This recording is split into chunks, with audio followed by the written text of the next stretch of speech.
Okay यार।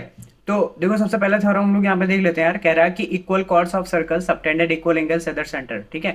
तो बहुत ही एक अच्छा सा यहाँ पे थ्योरम दिया हुआ आपके सामने। तो यहाँ पे क्या कह रहा है यार, कह रहा है कि अगर हमारे पास इक्वल कॉर्ड होंगे तो जो उनके द्वारा एंगल सबटेंडेड होगा यहाँ पे, कहाँ पे, सेंटर पे, तो वो क्या हो जाएगा हमारा, इक्वल हो जाएगा। ये यहाँ पे थ्योरम कह रहा है। तो ये बात तो कह रहा है, कह दिया इसने कि ये इक्वल होगा। हम मानेंगे कैसे, आप कैसे मानोगे कि क्या इक्वल होगा ये नहीं होगा।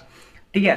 तो हम लोग क्या करते हैं, इसके लिए प्रूफ करते हैं। तो सिंपल से हमने क्या करना होगा यार, यहाँ पे आपको ट्राइंगल चैप्टर आप इससे पहले आप पढ़ चुके हो, नहीं पढ़, अगर नहीं पढ़ा यार आपने तो आप जाके वीडियो देख सकते हो। मैंने खूब अच्छे से वहाँ पे कॉन्ग्रेंस कैसे प्रूफ करना, वो सारी चीजें मैंने वहाँ पे सिखा रखा। ठीक है।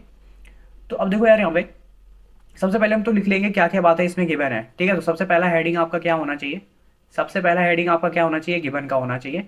तो इसमें देखो क्या कह रहा है कि chords of a circle subtended equal angles at the centre. ठीक है। तो इक्वल कार्ड्स, यहाँ पे कॉर्ड्स क्या दिया हुआ, इक्वल दिया हुआ। ए बी और सी डी यहाँ पे क्या हो जाएगा यार, इक्वल हो जाएगा। ए बी और सी डी क्या हो जाएगा, इक्वल हो जाएगा। और प्रूफ जो आपको करना है वो क्या करना है, ध्यान से देखेंगे यहाँ पे प्रूफ आपको क्या करना है। ये जो यहाँ पे एंगल बन रहा है, ये वाला एंगल सबटेंडेड, ठीक है, ये दोनों को हमें क्या दिखाना है, इक्वल दिखाना है। ठीक है। तो हम क्या करेंगे यार, सिंपल से इनको डॉटेड लाइन से हमने क्या कर दिया, मिला दिया सेंटर से। ठीक है। यहाँ पे आपको दो ट्राइंगल दिख रहा होगा इस तरीके से। तो हम क्या करेंगे, दोनों ट्राइंगल को कॉन्ग्रेंस प्रूफ करेंगे।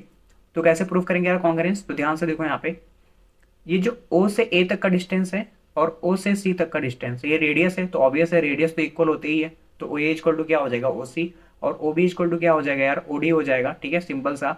और जो हमारे पास ए बी और सी डी है तो गिवन दिया हुआ इक्वल हो जाएगा। तो यहाँ पे हमने प्रॉपर्टी लगा दिया, एस एस एस से हमने यहाँ पे क्या कर दिया, इनको कॉन्ग्रेंट प्रूफ कर दिया।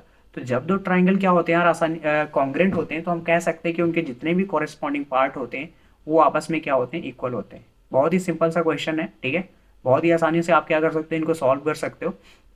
तो यहाँ से क्या हो जाएगा, एंगल ए ओ बी और एंगल सी ओ डी क्या हो जाएंगे, आपस में इक्वल हो जाएंगे। सिंपल सा, बहुत ही सिंपल है।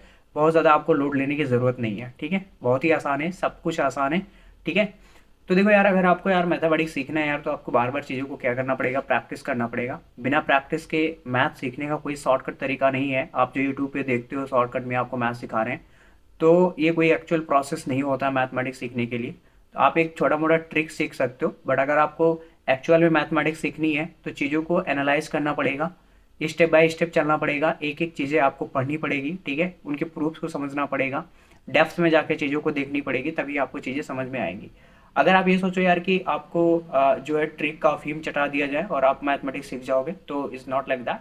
तो आपको चीज़ें एक क्या करनी पड़ेगी यार, आपको चीज़ें क्या करनी पड़ेगी, एक एक चीज़ें आपको अच्छे से एनालाइज करनी पड़ेगी, डेप्थ में जाना पड़ेगा, तभी आप सीख पाओगे। तो यहाँ पे आपको, आई होप आपको ये क्वेश्चन आपको समझ में आया होगा मे बी।